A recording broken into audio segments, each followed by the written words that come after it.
This is the NonSequitur Show. Season 1, Episode 3. Visionary, Sight on Demand. With special guest and creator of BeMyEyes, Jørgen Wiberg. And now, here are your hosts, Kyle Curtis and Steve McRae.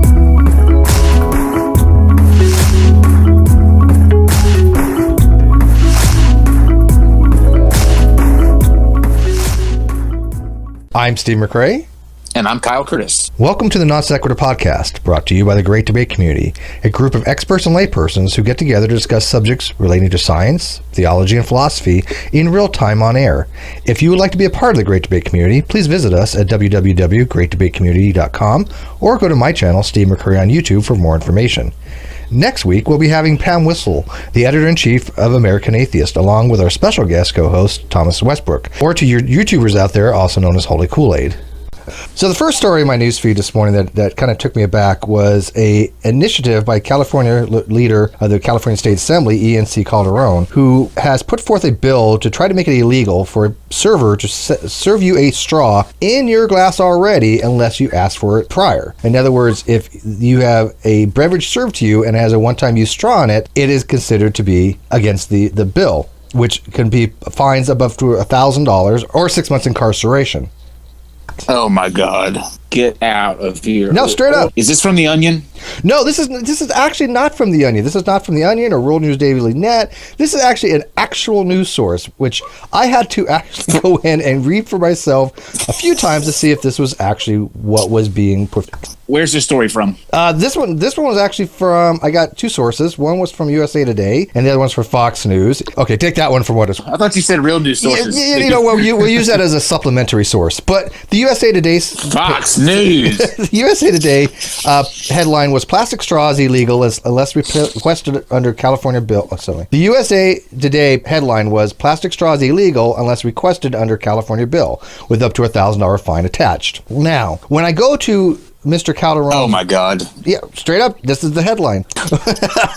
When I go to the California State Assemblyman's Twitter, he kind of has it broken down a little bit more. People are asking him questions on it. He's got about 356 responses so far on his pinned tweet. And his pinned tweet... Over a straw, right. His pinned tweet says, I'd like to clarify that AB 1884, straws upon request, which is the House bill, A, is not a ban. B, should it become a law, it will not make it a crime for servers to provide plastic straws. My intention is simply to raise awareness about the detrimental effects of plastic straws in our environment. Now, when I'm reading through some of these responses he's kind of made it appear that he never expected the actual bill to have the judicial punishments that the headline reads, right? The $1,000 fine or the 6 months in jail. He's just doing this, it seems, to raise awareness of the impact that single-use straws have on the environment, which to me seems like a complete waste of freaking time and money. You don't use bills to do political statements. But can you imagine the poor person who has to go to jail for 6 months over a straw? What was your crime? Oh, I put a straw in a customer's drink. This is the most ridiculous... I don't even know how to put this into words, how ridiculous this is. They're legislating putting straws on tables or in drinks or whatever. They're legislating straws. That's what it boils down to. Legislating straws. Yes, exactly. And I guess it's only for dining in restaurants. Not that it makes a huge significant amount of difference. So the poor $10 an hour worker at Starbucks is going to be facing $1,000 fines and 6 months in jail. It's going to be the dine-in restaurants. But that really doesn't really seem to make a difference as far as this narrative that you're going to scare people into raising the awareness of the detrimental effects of plastics on the environment. How do you enforce this? What is the person going to say? I didn't request a straw. Pay me my $1,000. This whoever this is. What did you say his name was? E.N.C. Calderon, I believe how you pronounce his name. Screw you, E.N.C. Now, I'm not saying this has any effect, but just throw this out there because this is on his Twitter, and I'm not trying to throw this out as a bias against him, but he is the youngest majority leader in the history of the state of California, 57th Assembly District. So maybe he doesn't have a lot of experience. I don't know, but I cannot see anybody looking at this bill as a good idea. He may be the youngest, but he's also the dumbest. This is a good idea to try to use a bill to raise awareness on this. I just don't see the need for that and wasting time in how bills are actually done in the House. The sad part about this entire thing is that it's so stupid it will pass. Well, even if it does, I don't think the final bill is going to have that provision in it for the $1,000 fine or the 6 months in jail. I think that was something he initially put in, because the way I'm reading this, he's saying that things get revised all the time, and he expects that to be filtered out by the time this actually goes to be voted on, which I don't understand. I mean, why would you put something in there you know is not going to be going through just because you want to raise awareness of something? That's a scare tactic. Don't underestimate their level of stupid. It'll go through. Actually, it'll probably double by the time that they're done with it. It'll probably life imprisonment. It'll be $10,000 and 15 years in prison. You watch. Yeah, it'd probably be $20,000 fine and 20 years in jail for having a straw served to you. Or excuse me, serving straw to somebody else. It's a whole new meaning to the term straw man. That's for sure. It is definitely a straw man argument here. So I got a second one. This one is actually I think dumber. It's dumber. And it's also scary because this one's dangerous. This is why I saved this one for the second one, because this one you're going to have to sit down on this one, I think. So sit down. I'm already passed out on the floor. You get prone because you're going to have to wrap your head around. This is not an Onion story. This is not fake news. This is from Newsweek. So this it's not from Fox News, right? I haven't validated with this Fox News. Now, do you want me to? No. Okay, so of course. Yeah. So this headline reads, "Parents are making their children drink bleach to cure them of autism." Excuse me 1 second, Steve. Excuse me 1 second. Okay. I want to make sure you heard it correctly too, so it has that impact. Parents are making their children drink bleach to cure them of autism. This actually story goes back to a British tabloid story that they were investigating children as young as 2 being fed bleach in order to quote unquote cure them of autism, which was my God. You're gonna know. You know what? Before I even say this, you're probably already going to be not surprised by the parents that are doing this. The parents that are doing this are part of a controversial U.S. church. Really? Yes. You're kidding me. No, I know, it's surprising. It's a controversial U.S. church founded by a guy named Jim Humble, a former Scientologist. How ironic. Do go on. And they found that they're promoting this cure for autism on Facebook and other media sources, in addition to curing Parkinson's and other things for children.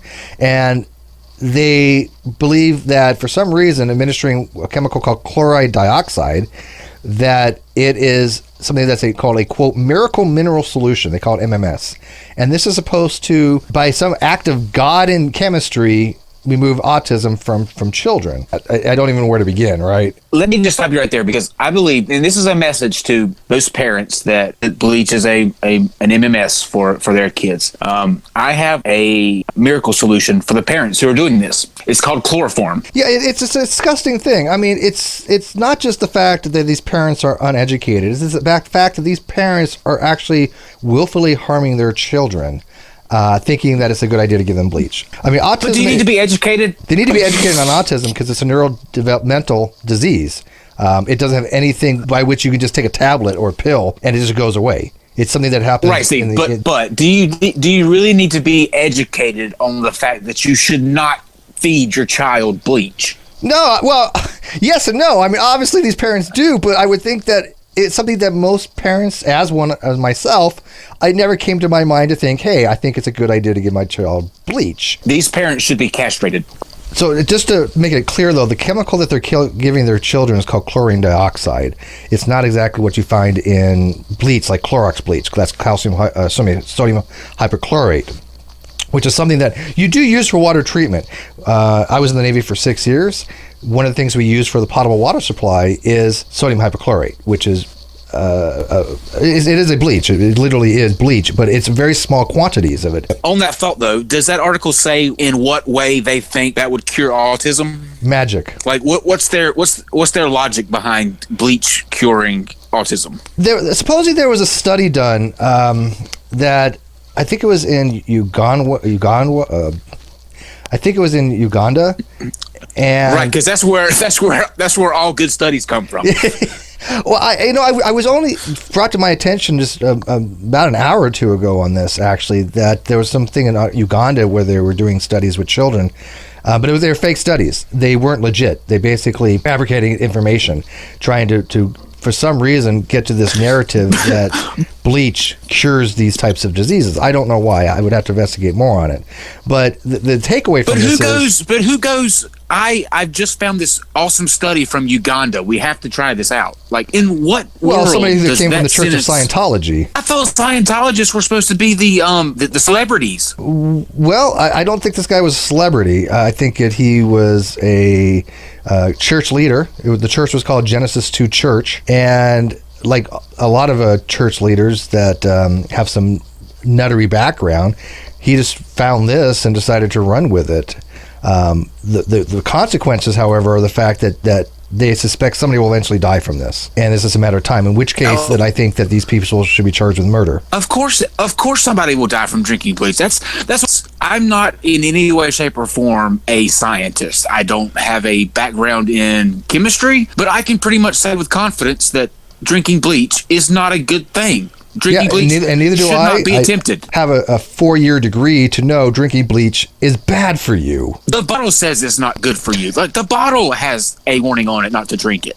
Like, how rudimentary do we have to get? Oh, this is why religion is just insane. I mean, it's like Christopher Hitchens said, it poisons everything. Well, that's why I was telling you that I didn't think you'd be very surprised to find out that the main person promoting this is a religious person. And again, I'm not down on religion per se as much as you are, but I definitely see detrimental effects all the time when people that take religion and they use it for this type of nuttery. It's far too often all the time. Yeah, it's far too often. Oh my God. Okay, well that's enough headlines, Steve. Waiting in the wings, we have Hans, who developed an amazing app. It's changing lives. It's changing the game, actually, in terms of accessibility with smartphone. You can check us out on the web at www.nonsecshow. That's NONSEQ show.com, to our Facebook page. That's Facebook.com/nonsecshow, or at nonsecshow on Twitter. And with that, we're going to go to Hans. Hans, thanks for joining us. How are you today? I'm fine, thank you, and thank you for having me on. It's our pleasure. If you will, because I'm going to try my best not to butcher your name, but my pronunciation is not very good. Could you please say your full name for me? Hans Jørgen Wiberg. Hans Jørgen Wiberg, okay. But you can call me Hans. That's perfectly okay. We'll go with Hans. We're going to go with Hans. Yeah, I can remember Hans. Well, Hans, you have done, I think, something extraordinary. But not only is it going to change people's lives the more that this technology advances, but it's already changing lives. Will you kind of give us an overview of what BeMyEyes is and what it does? BeMyEyes is an app. It's a smartphone app, and it basically makes a live video connection between a blind person's smartphone and a random sighted volunteer smartphone. And the purpose is that the blind person can get visual assistance 24/7 and pretty much all over the world. So that's the short version of BeMyEyes. And what's an example of something that like an average customer question asks? Like, what would be an example of something that they would ask or need help with? It's that's the most used is inside the house, and I think we have the majority of the calls are from the kitchen, doing some cooking, and also if a blind person gets a letter or wants to adjust the thermostat or make a cup of coffee. In the good old days, when you were making a cup of coffee or the coffee machine, there was one button. It was either on or off. Now you need a master degree to make a cup of coffee. That's and so this true. is especially difficult if you are also blind and you need to find the right capsule to put in, and those. It's really hard to make a cup of coffee these days. I can imagine. So we do a lot of coffee, and we do a lot of air condition adjustments, and computer issues and all kinds of product distinction. What do you call it? You want to know what's in this can or how old is my milk or something like that. What is the ratio of people who actually are blind and have a smartphone? Well, it's kind of a long story, but it's when blind people are just as much in need of communication than anybody else. Of course. And they want to be a part of the society and so on. And when new things show up, also blind people want to join that. Of course. And from the good old Nokia days, there has been some add-on programs that you could buy, and it would basically kill your phone. And it costed, I don't know, a lot of money to buy this extra program that would make your good old Nokia some kind of accessible to blind people.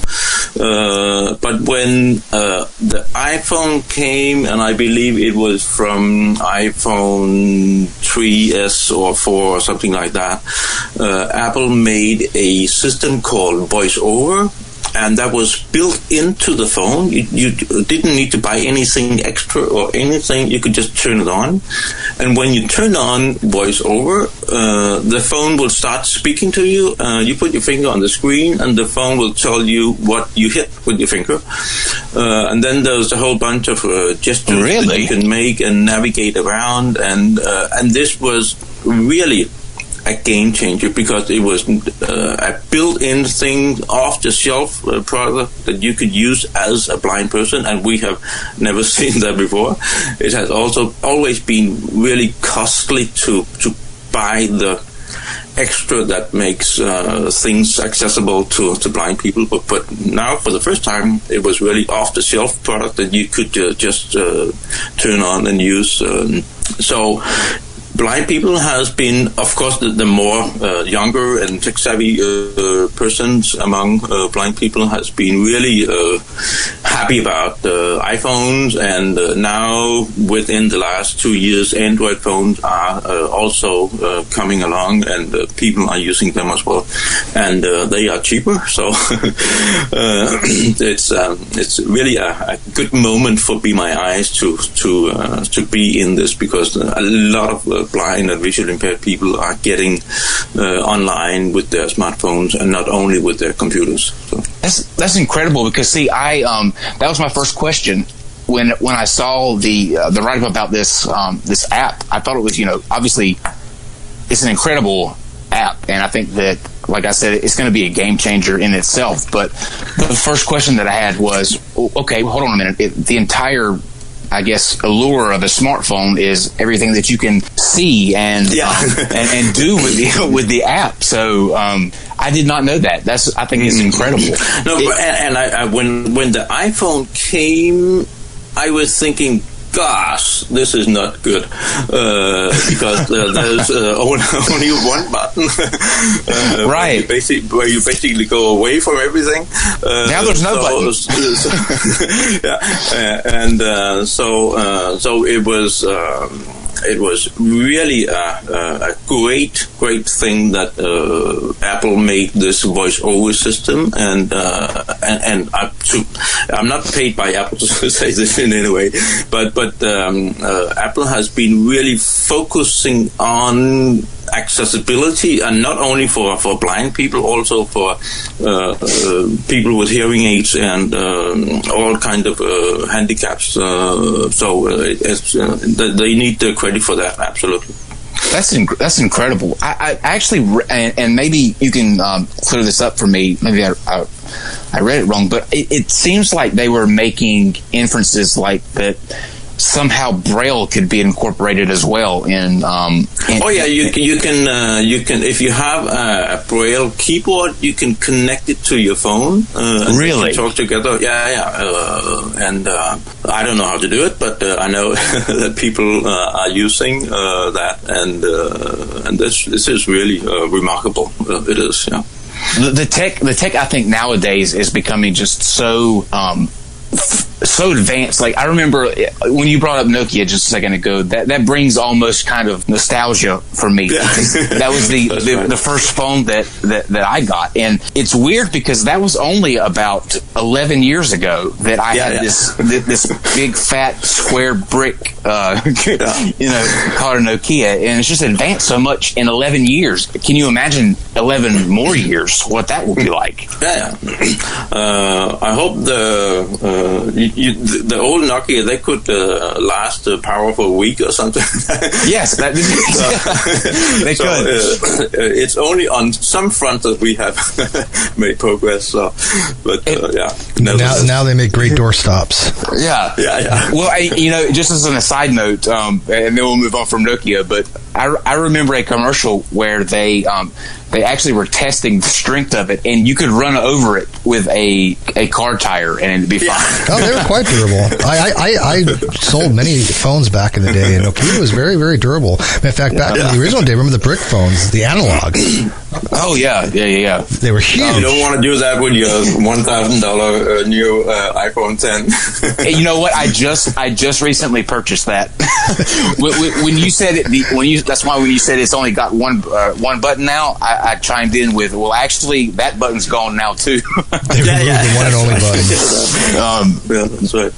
Tell us about how you got involved with actually making this app. And what was it that put the idea in your head that this is something that needed to be done? And then where do you go when you have an idea like that for an app? Like, what's the next step for taking it further? Well, getting the idea was kind of straightforward. I am visually impaired myself, and I have this eye disease where I will slowly go blind.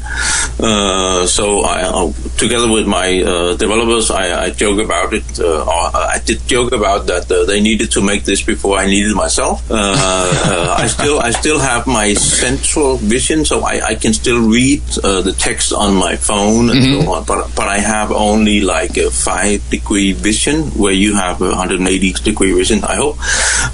So it's a very small area that I can see. So it is getting me slowly. And at some point I was working for the Danish Blind Association as a consultant. I was visiting blind people in their home and visually impaired people, and telling them about new devices and how they could learn new stuff and how they could meet other people and so on. So I know a lot of blind people and kind of have a look into the daily life of a lot of blind people. And then, at some point I got myself an iPhone, and I could see that there was something that was picking up among my blind friends and so on. And one of my friends was telling me that he was using Skype when he needed visual assistance, and then he said, but I always have to call someone. And that was kind of that triggered me to get the idea that we needed to make this group of volunteers that you could kind of call. And I'm not a tech guy myself, so I had no clue about what to do with this idea, but it kind of wouldn't go away.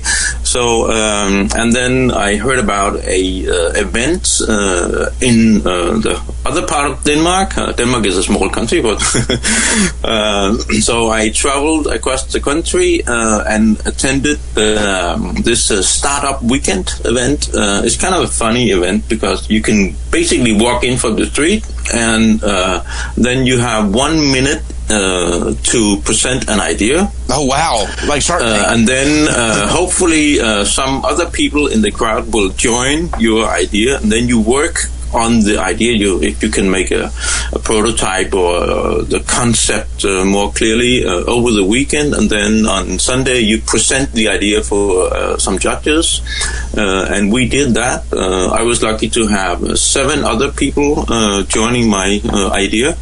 Wow. And then that was great. And then we won the prize for the most innovative idea. This was in 2012. And then after the weekend we were all fired up and excited, and then we spent 1 year raising the money to actually hire people who could do the coding, and then we managed to raise what would that be, $300,000, I think. And then we could hire people. Yes, it was. And you can say when we got the money, that was basically day one, you know. Yeah, absolutely. Because then you can start to take real decisions and so on, and also see the money go away. That's the worst part. Because of the decisions that you make.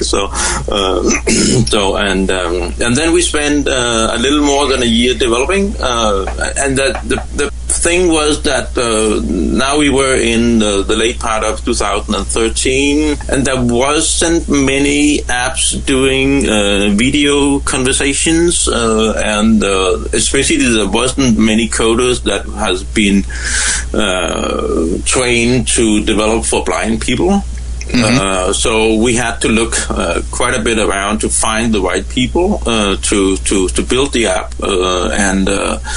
of course, a lot of testing and testing with real people is something that really hurts because you think you have thought of everything, and then they start asking questions. And what is this button for? What do you mean by that? Oh, I can imagine. And you think that it is crystal clear, and they don't understand what's going on. So, but this is really a learning process. Then after a year, we launched the app in the Danish App Store, only for iPhone. And then in January 2015, we launched all over the world. So that was kind of the story about it. So, how was your reaction to the release, not only in Denmark but especially when you went worldwide? What was the kind of reception? Well, we were. It's kind of also a funny thing because we were thinking that it would be kind of difficult to find volunteers. We even made a kind of a gamification element. So when you have been helping someone, you would get some point, and if you sign up to follow us on Facebook, you will also get points and so on.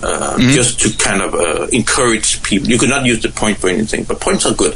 That's smart.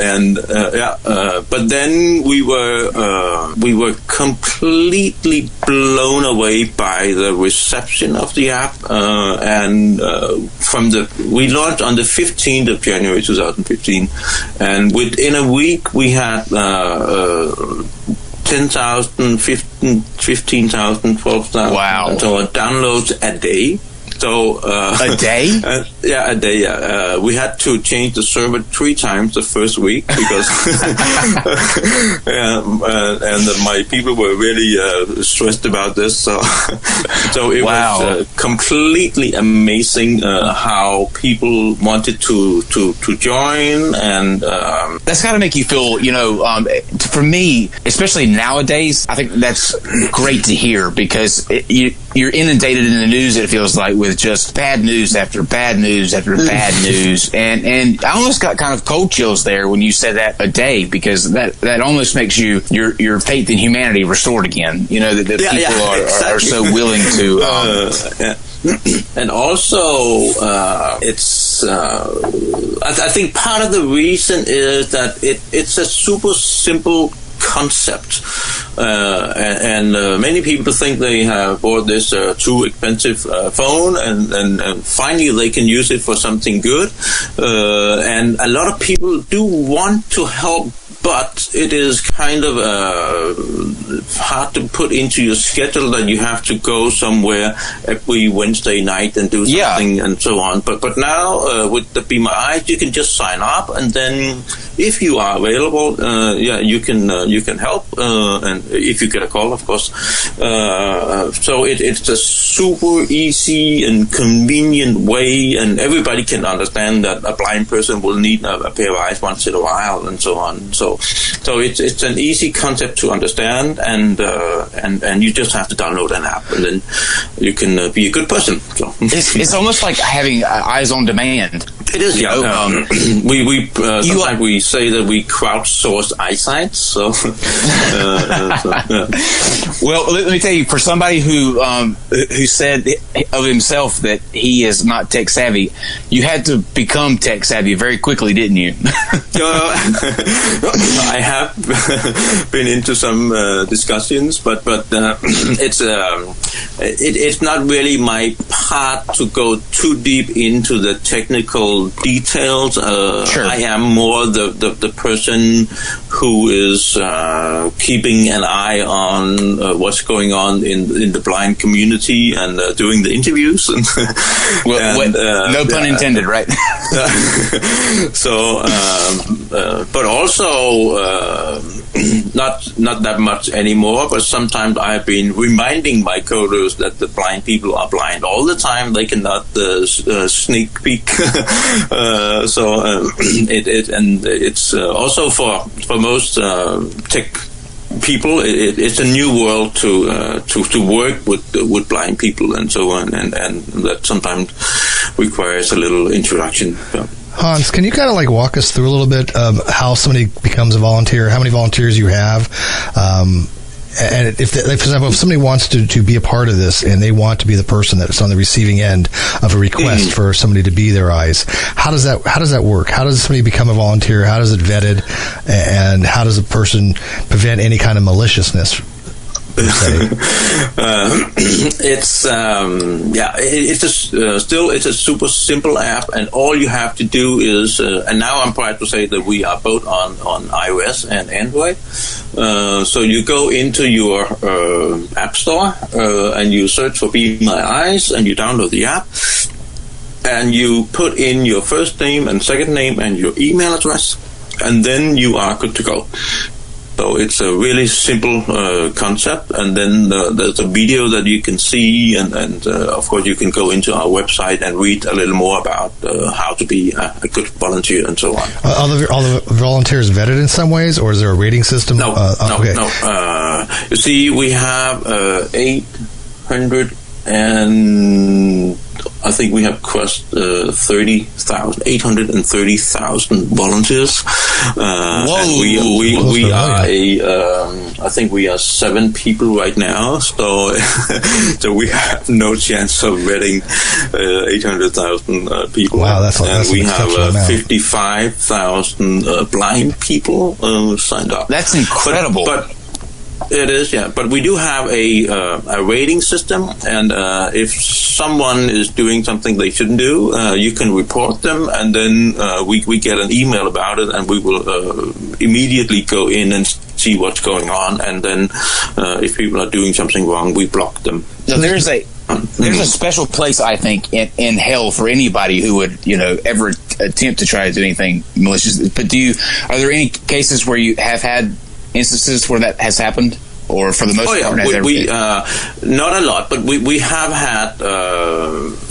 I'm super happy to say that we have not had any volunteers making pranks on blind people, but we have had people signing up pretending to be blind and making pranks on the volunteers. That is really it hurts, because you expect to be helping someone who is blind, sure, and then you have some school kid making a prank on you, and that is really.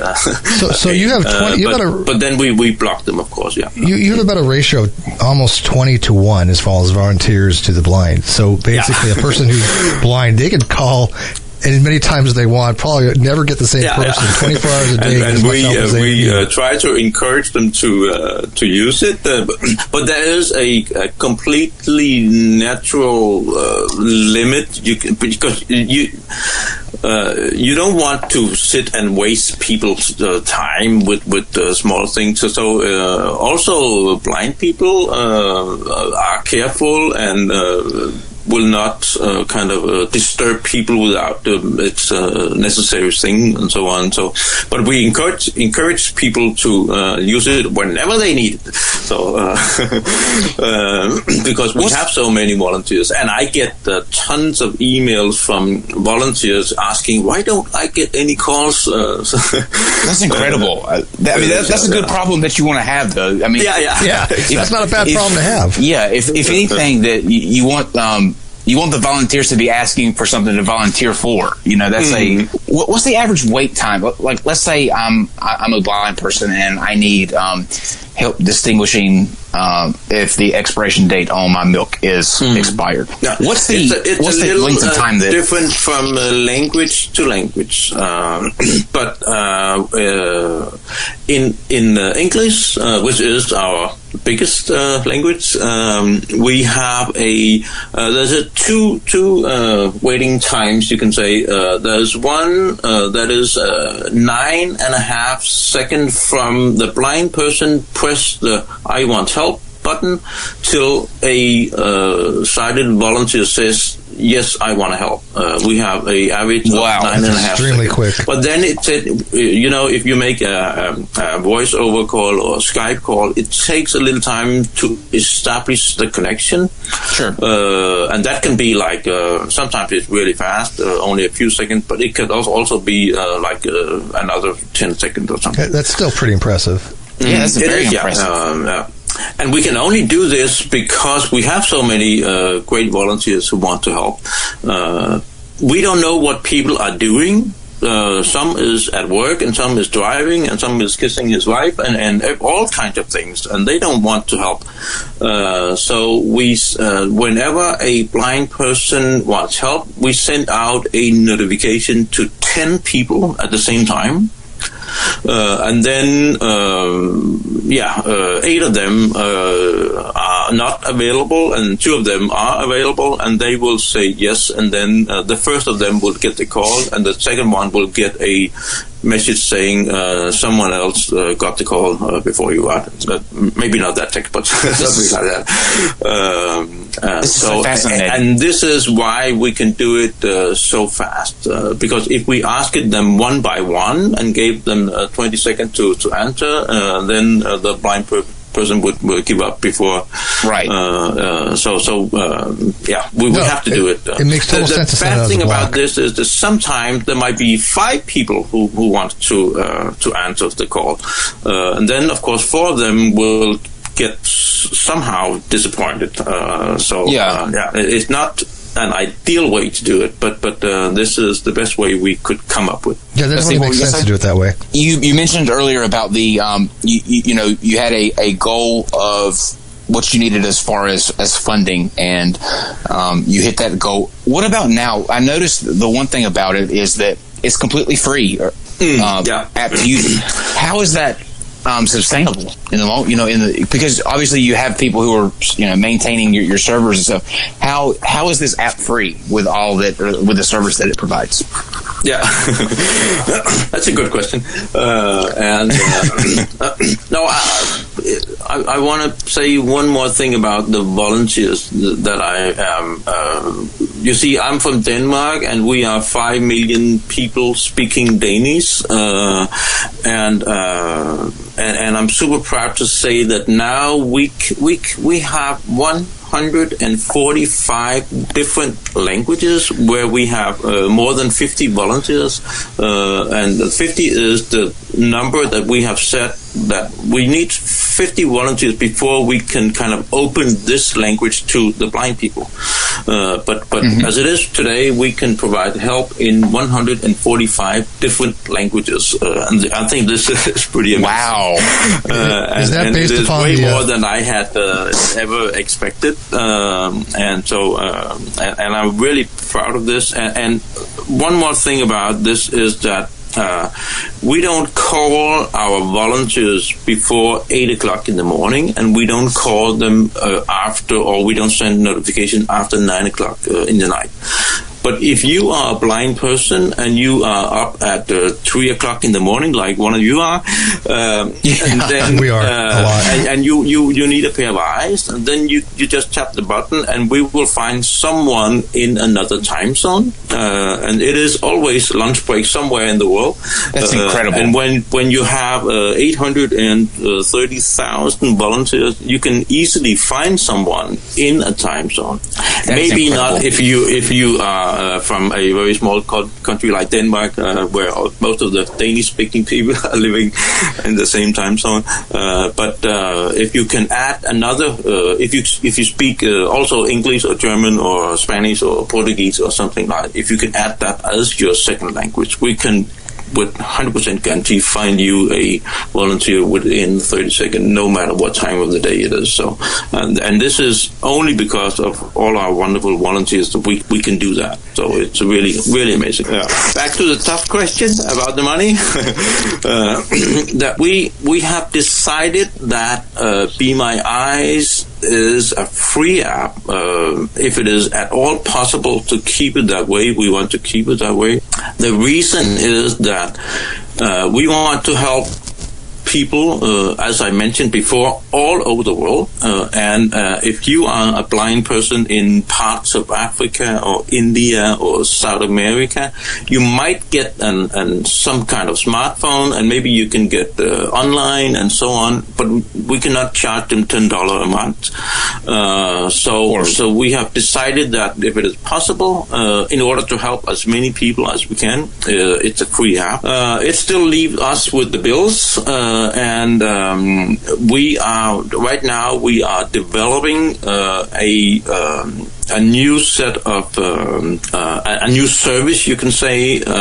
If you are a blind person and you go online on your computer, most websites are not accessible, and there's a lot of pictures and boxes where you have to put in some information and so on, and if the website is not made the right way, the screen reader will only say button, and then the blind person has no idea what to do with that button. If the buttons are not labeled, and we are making this system where you can have one of our volunteers looking at the same screen. And then the volunteer can say, "Oh, this button is called," or "Here is some thing you can buy," or and this shirt is red, and the next one is black, and so on. And what size do you need? And then you have to press there, and so on. And we hope that we can make the website owners pay BeMyEyes a small monthly fee for us to make all our volunteers help them service their blind customers, and maybe in the U.S. you have some regulation that makes it's the law that say that websites should be accessible and so on. But if you are in other parts of the world, in other countries, there might not be any regulation whatsoever. And I'm still waiting for websites in Denmark to be accessible, and I think we are one of the most regulated countries in the world. So it's not something that is coming anytime soon, that websites will be accessible in the right way to blind people. So we have to make this kind of a hack to make the world accessible, the online world accessible to blind people. And we hope to make that into a way of making money for the service. Really quick, going back to the language is when somebody calls and they get a volunteer that speaks their native language, is that all determined just by the factory settings of the phone? So if somebody has a setting on the phone, it's in English, or if it's set it for Spanish, it's automatically going to get a volunteer that speaks that language? Is that how it when you sign up, the app will go in and see what language have you chosen for your to set up your phone. and then that will be the first suggestion that we give you. But I think we have 180 something language you can choose between. So even if you have set up your phone to English, but you really speak Spanish or something like that, you can just choose Spanish, and then we will connect you.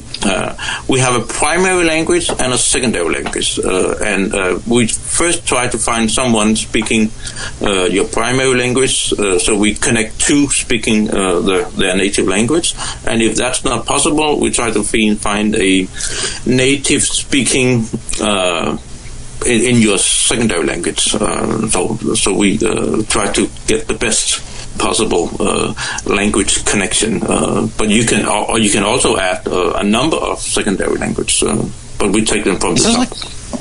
It sounds like you have you guys have just blown it out of the park in terms of doing everything right. You know, because like you said, there are probably untold amounts of things that people will find to ask questions about. Like just a minute ago with the time cutoffs, and you don't have people that call you any earlier than 8 o'clock. That never entered my mind, but that's something that I think is a really good selling point. You know what I mean? Like that people aren't going to be getting you up at 5 o'clock in the morning to ask you these kind of questions. We don't want to wake up people at 3 o'clock Sunday morning. No one wants to get up at 3 o'clock. Except us. As we're right now. I'm sure the initial explosion in terms of reaction, when I just Google BeMyEyes, you have some of the biggest media outlets raving about this. I mean, NPR, BBC, the Huffington Post, The Guardian, TED Talks. What was that kind of reception like? Because that's a whole other animal. You know what I mean? Like, are you rock star status yet? Well, no, I'm not. But it's kind of I am really. You see. We are now in mid-January 2018, so we have been in the air for 3 years, and there is not a single week that I don't have an interview. And this Excellent. Is a 3-year-old news story, and the same media is coming back and asking, "Can we have another story?" and so on. And I'm really amazed that this rather simple idea is so interesting that even here 3 years later I'm getting called but it is a easy to understand and nice story, and people can easily see themselves taking part of this, so and it's in that sense it's a wonderful thing, and as you can hear, I'm getting more and more used to doing these interviews, and so but I enjoy it a lot because it's my favorite topic to speak about. It's a human story. Yeah, absolutely. I was going to say the same thing, Steve. Yeah, it's a human story. It's personable, and the whole thing about the product, the app, is it fills a niche, important niche that people can actually use. So there's a benefit from the application. But also, it's. I remember when we were like 3-4 weeks after the launch, and I was doing 3 or 4 or 5 interviews a day. And I was my computer broke down, and I went into the store to get a new one, and I was kind of in a hurry. And then I was just before it was my turn to pay. My phone rang, and I took it. I could see it was a number from England, and then it was BBC calling. And then I heard myself saying, "Can you call me back in an hour?" I'll get back to you. Call my people. And we'll do lunch. I was. That's amazing. I was when I hang out. You didn't do that. So luckily enough, they did call back. So just to say that you get kind of used to it, and when you did your TED Talk, you did your TED Talk. Was that the first time you've been up front of a large audience? That was, and I was pretty scared about that. Yeah, you did excellent. No, I enjoyed I thought it was a great TED Talk. I could tell that was probably one of your first times you've ever been in front of a live audience, though. Yeah. Also, speaking to a lot of people in English so that was interesting. It was a great talk. It was a great talk. It was rather stressful. No, you did wonderful. I thought it was very entertaining and enjoyable and informative. I used to be a chef. That was my former job, and I remember the chef that trained me almost on a daily basis always said one thing: simple is always best.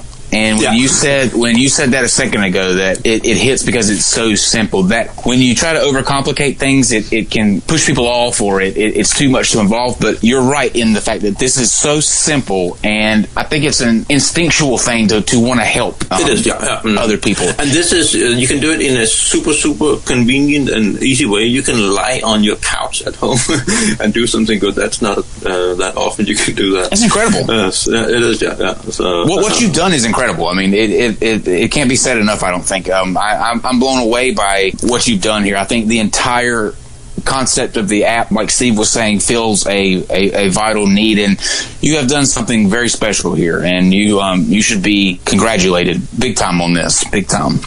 Thank you. And what really what I find interesting about my story and my journey with this is that now I'm 54 years old, if a non-tech 54-year-old almost blind person can do this, then I think a lot of young, smart people can do other things that are even more impressive, and so on. So, and the fact that I'm really amazed by the times that we live in these days. As I said, a non-tech guy from Denmark can make something that spreads all over the world is so amazing. So even if you are targeting a very, very small group, if you have the whole world to play with, then you can make a business out of a very, very small segment of the world, and this is really this is really amazing and inspiring for other people as well. So that's the word right there. I mean, that is the word, inspiring. Inspirational. Absolutely. This is a fantastic story. I mean, I don't see how anyone cannot get behind this. And a question that I have real quick, let's say that there are someone listening who isn't necessarily the type of volunteer that gets on the phone, but they want to put their volunteering monetarily. Are you guys still raising money? Do you have a way that people can donate to help the app come along? We started out as a non-profit, but we did find it difficult to raise additional money after the first $300,000. And then we had to look at the whole process and so on, and we were thinking about how can we do this long-term without having to raise money all the time. And then we decided and we spoke to some people about it, and they said, I think you have to go for profit and get some investors in and make a real business plan and make see if you can make a sustainable business plan, and that's what we did. So we shifted from non-profit to for profit, and we got some investors in. So we don't really take donations like we did before.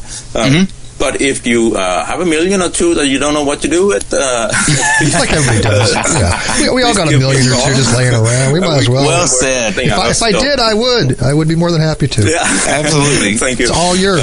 But I would put it this way: we do have a business plan that we are super proud about, and it is looking really good.